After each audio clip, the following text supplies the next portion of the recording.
Hello and welcome to the Tabletopper. My name is Maximilian and today I'm showing you how to get rid of this stink smell from the Anycubic. Stay tuned.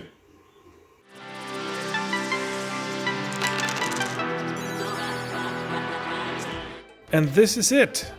Basically it's a wooden construction with acrylic front and half of the top, held together by some metal brackets and glue. It's easy to build. I just laminated it in white, but the kicker is on the back there are two fans, one pulling air in and this one pulling air out.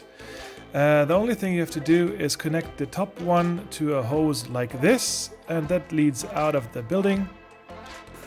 All in all, this whole process took me about half a day, a bit more maybe.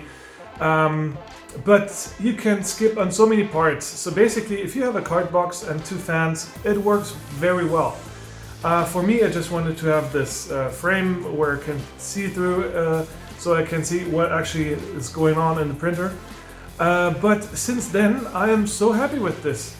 It doesn't smell at all, and it is just sitting here and working all day.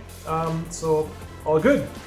I hope that was helpful to you and you enjoyed the video.